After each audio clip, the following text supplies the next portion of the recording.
Right. This is an ongoing saga. Beau DeMayo was the writer and showrunner of X-Men 97. He worked on Moon Knight. He also worked on The Witcher.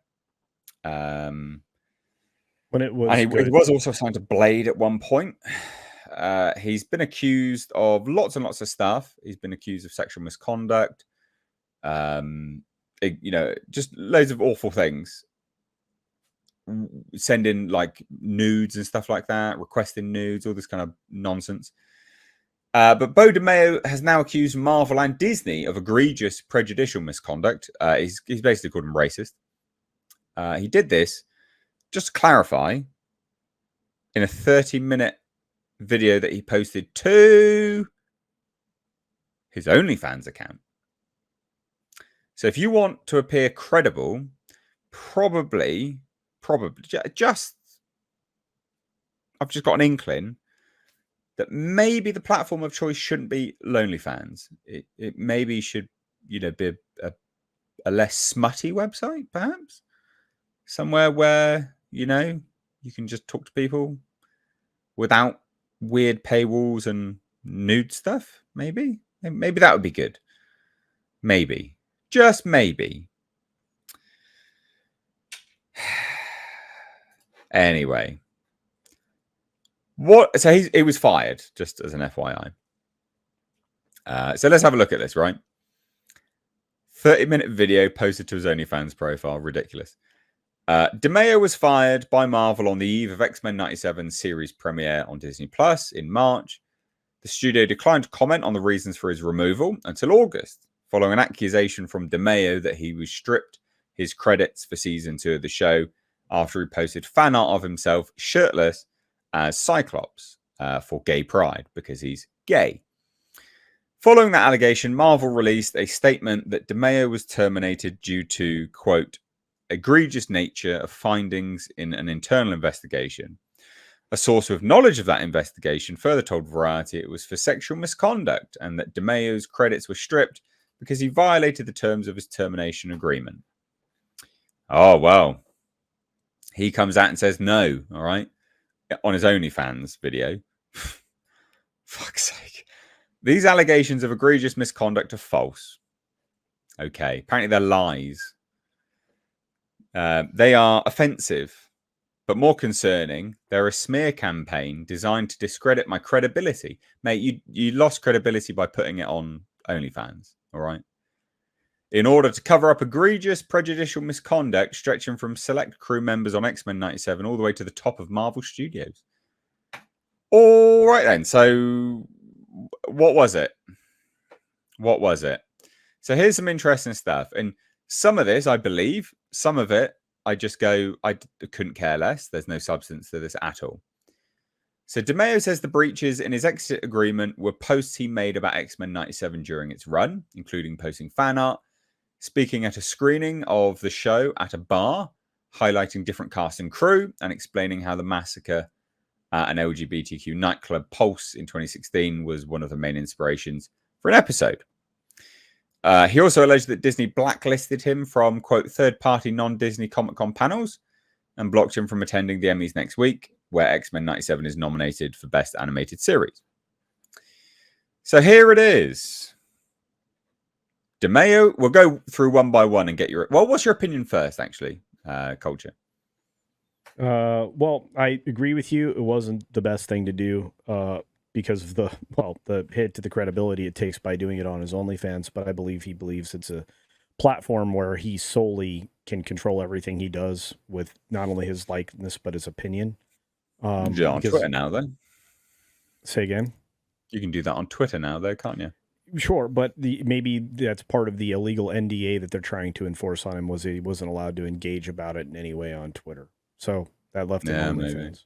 I'm just saying. Maybe. So, I mean, if they're trying to control him to this degree, I mean, you when you scroll down, you can just begin to see all the things that they're trying to do. Yeah, I just want we'll go through step by step and see which one you think is right or wrong and go through it like that. But just want your initial opinion.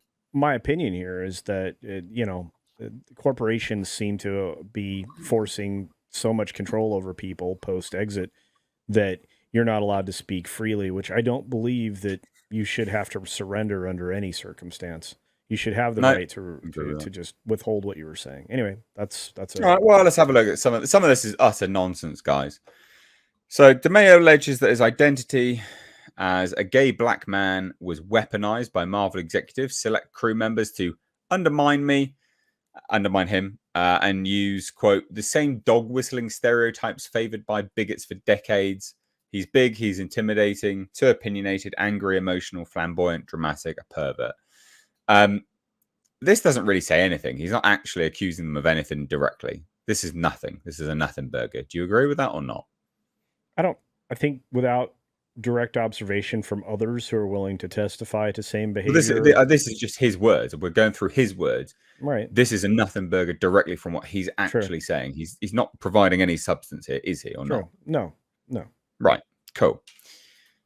Then DeMeo alleges he fought Marvel executives over his desire to adapt storylines from previously published X-Men comic book runs, rather than create brand new stories for the show as the Marvel executives wanted him to do.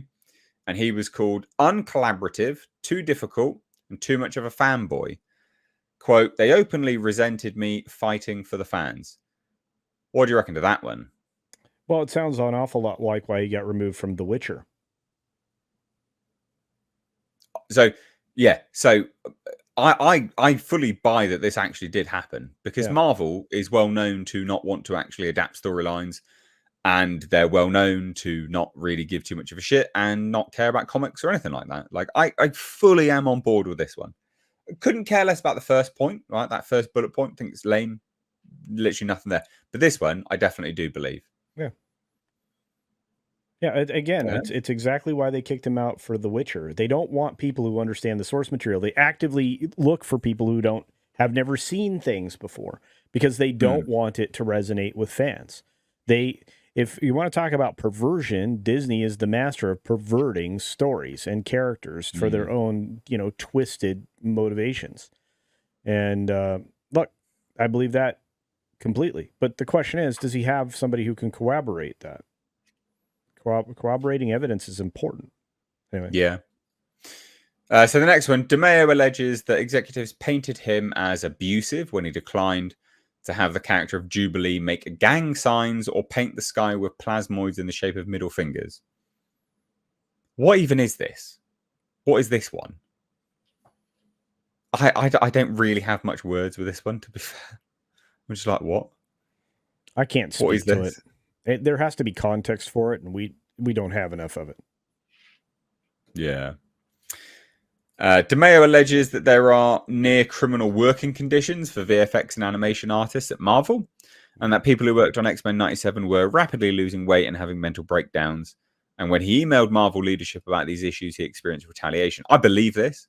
I wholly, fully believe this, yeah. Well, because the VFX in-houses for Disney have unionized against Disney. So, I mean, and the industry as a whole does this. So I fully believe this. Like, absolutely believe this one. So do I. DeMeo alleges he notified a producer on X-Men 97 that one of our leaders is having a potentially exploitative relationship with a PA. Oh, boy. And the producer buried his report and informed the individual in question of DeMeo's complaint. I believe that. That's an HR nightmare right there. Yeah, but I believe that. Me too, but it's an HR nightmare for Disney. Yeah. He alleges the same producer on X-Men 97 repeatedly joked to crew that he showed DeMeo's thirst traps on Instagram to his underage son, and his kid is wondering, do they need to buy me shirts for Christmas? I don't understand that. What's this buy shirts for Christmas? Because he takes a lot of images on his Instagram. Buy DeMeo shirts for Christmas. Yeah. Right. Yeah. I mean, he's a fit guy. I mean, he's built, dude. He's spent a lot of time working on his physique. Yeah. I mean, this is a nothing burger as well. Like, why is he alleging this? Like, who cares? Well, I mean, but mocking the showrunner, with stuff like this maybe is inappropriate. No, I don't think so. This isn't like, no.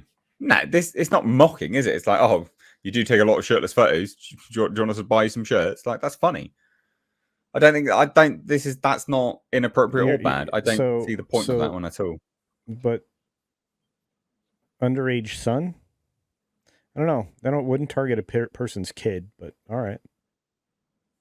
Hey, Yeah, thirst traps on Instagram to his underage son. yeah. Well, it's the producer being like, oh look, this is our showrunner on the kids show, and the whole underage thing. The producer isn't trying to sexualize his own son. He's to a black gay man, is he? Right? He's just gone, hey, look at these pictures, and the son's gone, do we need to buy him some shirts? That's the dialogue that's happened. I don't. Yeah, but I don't. First of all, if that's actually happening, that guy needs to be looked at for being weird. I wouldn't show anybody any of that garbage to my kids. We do it. Well, I know you. I mean, again, you're not. It's contextual. Okay. You're not showing it in a sexual fashion. You're like, look at this weirdo, right? Okay. That's why they're joking about it. You're not. He's obviously not sexualizing his own son to a black gay man, is he? I hope not. Right. In terms of how the dialogue's going, that'd be odd. Overall. But this is a nothing burger anyway. I don't, saying that someone needs to buy you shirts, completely pointless. No, literally nothing there at all. DeMeo alleges that an artist on X-Men 97, quote, repeatedly denounced all men as jerks and accused DeMeo of failing the cause because he kept a male character, Cyclops, as leader of the X-Men. I believe that. But, I mean, that's a nothing burger, realistically, for why he was fired. I mean, this is just him saying shit, right? I mean, this is weird. Do you think? No? Well, I mean, there are a lot of people that are probably to blame for him no longer having a job. Whether it be an artist, a producer, or whoever. But the fact that they can band together and make him and basically describe him as difficult to work with or for, it seems to be building this. All of these things seem to be building that. If he was trying to stand up for people, he was trying to do the right thing. He was being blocked. He was being mocked.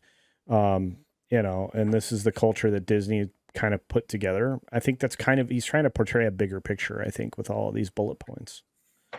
Right? Yeah, but these are not. Yeah, maybe. A lot of these are pathetic.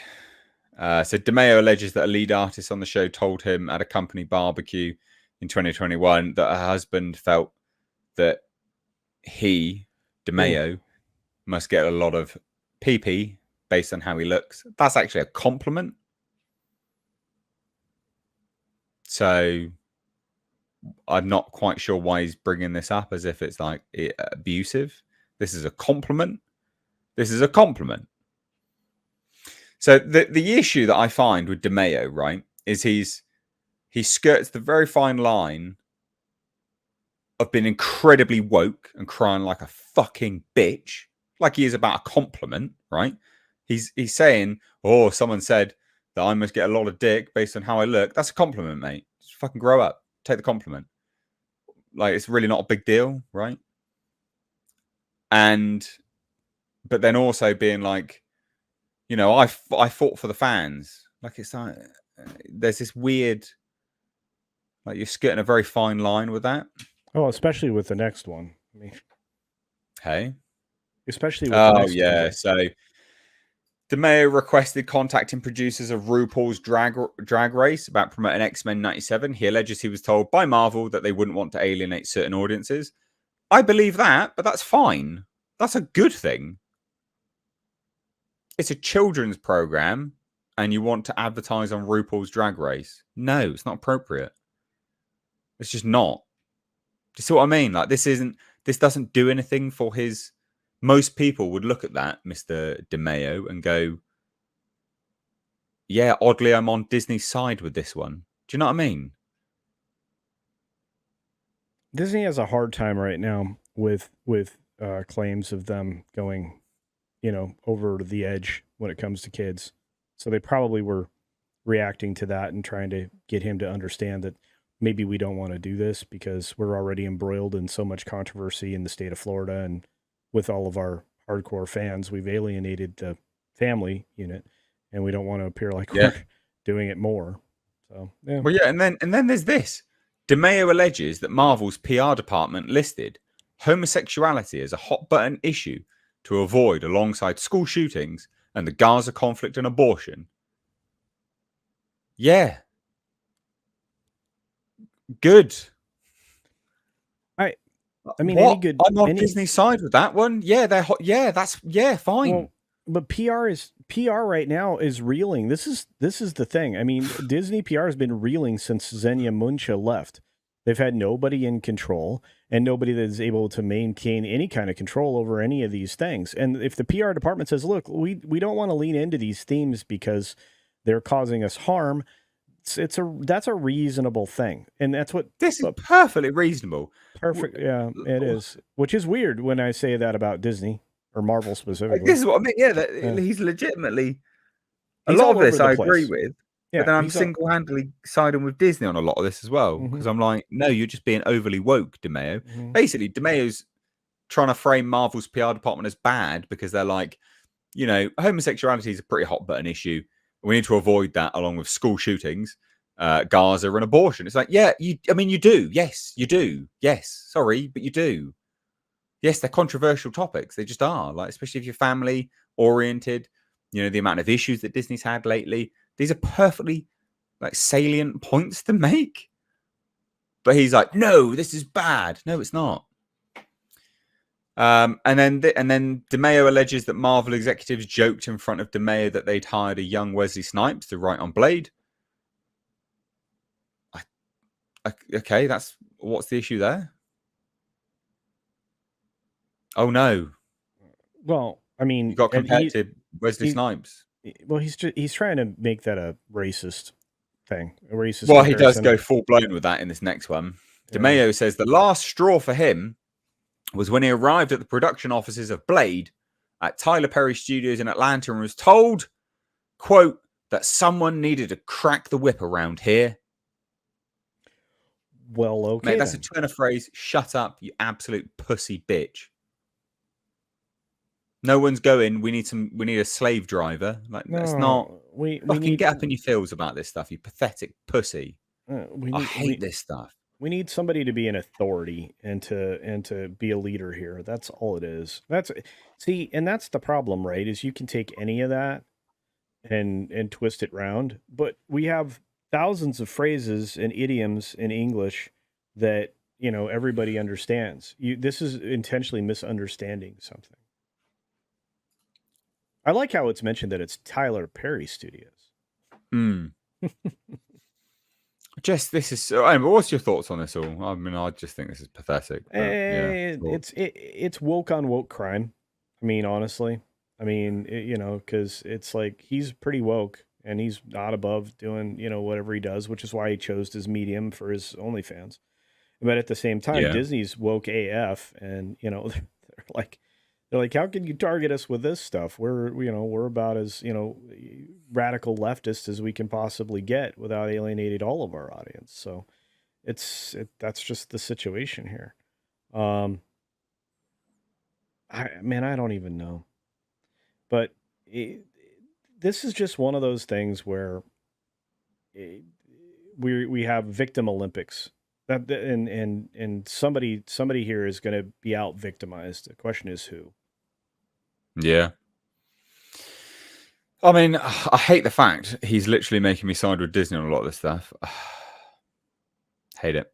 He has some points, but then he's grasping at everything else. So it's like, all right. The PR thing is the dumbest thing. He should know better. He witnessed firsthand what happened with Witcher because of that being handled so poorly. Not to mention the fact that once Cavill hit year 3, he was like, I am out of here, bro. Yeah. Some of this attitude, mate, bizarre, random, absolutely random and bizarre. I don't know. Again, doesn't it feel like everything we've covered except for the Wolfman story today is like who's the biggest victim competition? Oh yeah, massively. massively. But this is modern society now, right? So modern society, it's the totem pole of victimhood by which essentially our entire civilization has been turned on, right? Like everything has a priority based on this totem pole of victimhood, and it's the woke totem pole. So, well, and it goes back to one of my favorite sayings, though. There are no victims, just volunteers. And while that's not entirely true, it is mostly true these days. It's like you're volunteering to be offended. Yeah, I have no obligation to make sure you're not offended. I don't. Offense is a choice, right? Yeah, like I will not. To be offended is a choice. You choose to be offended by someone's words. The words don't do anything. Yeah, right. They just don't. You choose to have a weak mind or weak opinion, and that's on you. Because look, I mean, do I get upset by some of the stuff being done to the things that I love? Of course. Am I going to talk about it? Yes. Can I ultimately do something about it other than with that, with what we're doing as far as the influence we wield just by talking about things other people agree with? Likely no. But in some instances we do, which is why, films and television shows oftentimes, get less favorable opinions about them, or people that just don't tune in because they've informed themselves through our words or somebody else's words. It's just, but you choose whether or not to watch that based on what you've heard. That's on you. Everything's a choice. Everything is personal responsibility. And that's the things that they're trying to abdicate. They're trying to abdicate their personal responsibility, as is Bo de Mayo. I'm abdicating my personal responsibility. Disney, well, we're abdicating our responsibility and to maintain, the core audience because we, are a family company. But whose family? That's the problem. Anyway, it's alienation, victim hierarchy, whatever you want to call it. This ultimately has been a long time coming, and this is just another example. I do wonder where this will go. I don't think anything will come from this at all. This is 2024's what's his face, Mr. Fisher from Justice League. You don't remember? Cryborg. Yeah, that dude disappeared quick, man. I know. Yeah, he shows up only when what was the other guy that went wackadoodle? No, he was in Rebel Moon briefly. Was he really? Well, the other guy I was thinking of was John Boyega. I mean, I think he could have been one of the greats if Star Wars had screwed him. Such a pathetic act. Yeah, he's pathetic as an individual. But yeah. Oh, there you go. Thought this was funny. We shall move on now.